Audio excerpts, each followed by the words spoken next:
திருமதி கவிதா அவர்கள் 2-3 நாட்களுக்கு முன்பு தான் எனக்கு தொலைபேசியில் தொடர்பு கொண்டு இந்த விழாவிற்கு வருகை தர வேண்டும் என்று அன்போடு அழைத்தார்கள். ஏற்கனவே நான் ஒரு முறை வந்திருக்கிறேன். தொடர்ந்து 3 முறை அவர்கள் தலைவராக தேர்ந்தெடுக்கப்பட்டிருக்கார்கள் என்று 3 தானே 5வது டைம். எனக்கு தெரிஞ்சு 5 தடவை யாருமே சங்கத்துக்கு தலைவராக பொறுப்பேற்றதில்லை. வாழ்த்துக்கள். அது அவங்களுடைய எல்லோரோடும் பழகிய விதம் எனக்கு கிட்டத்தட்ட 15 ஆண்டுகளாக தெரியும். அன்னிலிருந்து இன்ன வரைக்கும் அதே மாதிரி தான் பேசிகிட்டு இருக்காங்க. எப்போயாவது ஏதாவது ஃபோன் பண்ணுவாங்க. அவங்களுக்காக என்றைக்குமே என்கிட்ட பேசினது கிடையாது. வேறு நான் அவங்களுடைய உறுப்பினருக்காகவும் அவர்களுடைய நண்பர்களுக்காகவும் தான் என்கிட்ட பேசுவாங்க. ஸோ என்னால் முடிஞ்சதையும் நான் செய்து கொடுத்துருக்கிறேன்.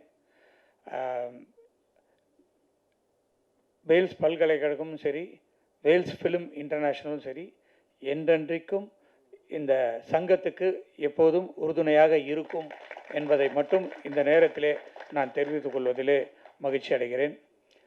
இந்த சங்கம் நினச்சா ஒரு படத்தை ஓட வைக்க முடியும், நினச்சா அந்த படத்தை காலி பண்ணவும் முடியும். அதனால் இன்றைக்கி இருக்கிற நிலைமையில் படங்கள்லாம் நிறைய ஓடணும். அதுதான் எங்களுடைய ஆசை. அதுவும் சின்ன படங்கள்லாம் ஓடணும். அதுக்கு நீங்கள் எப்போவுமே உறுதுணையாக இருக்கணும் அப்படின்றத இந்த நேரத்தில் நான் கேட்டுக்கொள்கிறேன். எனக்கு இன்னொரு மகிழ்ச்சியான விஷயம் என்ன, இந்த ஃபங்க்ஷனில் யார் யார் வராங்கன்றது எனக்கு தெரியாது.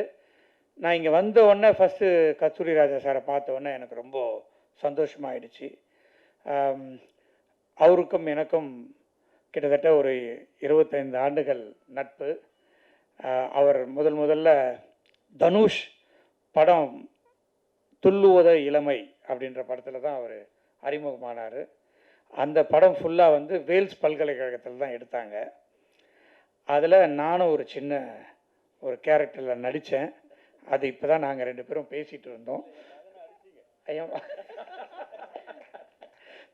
அவர் மகனை அடித்ததுனால தான் இன்றைக்கி அவர் மகன் இவ்வளோ பெரிய ஹீரோவாக இருக்காருன்னு நான் நினைக்கிறேன். ரொம்ப வாழ்த்துக்கள். நான் இப்போ கூட அண்மையில் அவர் எங்கேயோ ஒரு ஃபங்க்ஷனில் பார்த்து பேசும்போது கூட அதை பற்றி பேசிகிட்டு இருந்தேன். நான் ரொம்ப சந்தோஷப்பட்டார். ஆமாம்மா, என்ன நீங்கள் ரொம்ப நல்லா அடிச்சிட்டிங்க அப்போ அப்படின்னு சொன்னார். நான் அவரை சும்மா தான் அப்படி தட்டினேன். அவங்க அண்ணன் தான் டைரக்டர் செல்வராகவன். சார் அடிங்க சார், நல்லா அடிங்க சார், அவனை உதைங்க சார், அடி பரவாயில்ல சார் அப்படின்னு சொல்லி என்னை கொஞ்சம் உஸ்பேத்தி விட்டு நான் நிஜமாலுமே அடிச்சிட்டேன்.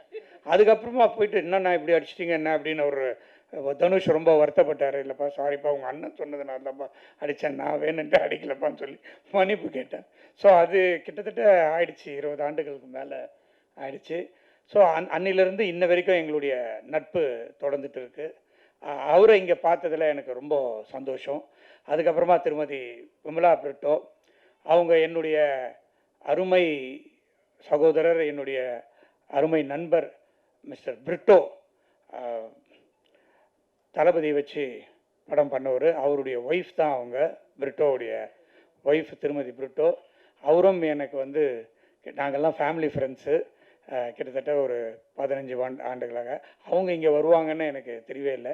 ஆனால் அவங்க எப்போ கேட்டாலும் அவங்க பறந்துக்கிட்டே தான் இருப்பாங்க, ஏர்லேயே தான் இருப்பாங்க. அவங்க கவிதா சொன்ன மாதிரி அவங்க இங்கே வந்ததில் அவங்கள பார்த்ததில் எனக்கு ரொம்ப மகிழ்ச்சி, ரொம்ப சந்தோஷம் மேடம். அடுத்தது தம்பி ஆரிக்கும் எனக்கும் நிறைய தொடர்பு உண்டு. அவர் இன்றைக்கி நல்ல ஒரு நிலைமையில் வந்துட்டுருக்காரு. அது எனக்கு பெரிய மகிழ்ச்சி. எப்பவுமே எதுவுமே இருந்தாலும் என்கிட்ட பேசுவார், என்கிட்ட கேட்பார், அண்ணா நான் இதை பண்ணட்டுமா பண்ண வேண்டாமா எப்படின்ட்டு. நானும் என்னுடைய தம்பி மாதிரி அவருக்கு நிறைய ஐடியாஸ்லாம் கொடுத்து இப்படி பண்ணார் அப்படின்னு சொல்லுவேன். அதனால் அவரும் இங்கே பார்த்ததில் எனக்கு ரொம்ப இந்த விழாவில் இவங்களை எல்லாரையும் பார்த்ததில் எனக்கு மற்றற்ற மகிழ்ச்சி. அதுக்காக இங்கே என்னை அழைத்தமைக்கு இந்த சங்கத்துக்கு என்னுடைய மனமார்ந்த நன்றியை தெரிவித்து விடைபெறுகிறேன். நன்றி, வணக்கம். செய்திகளை உடனுக்குடனும் துல்லியமாகவும் தெரிந்து கொள்ள சப்ஸ்கிரைப் பண்ணுங்க.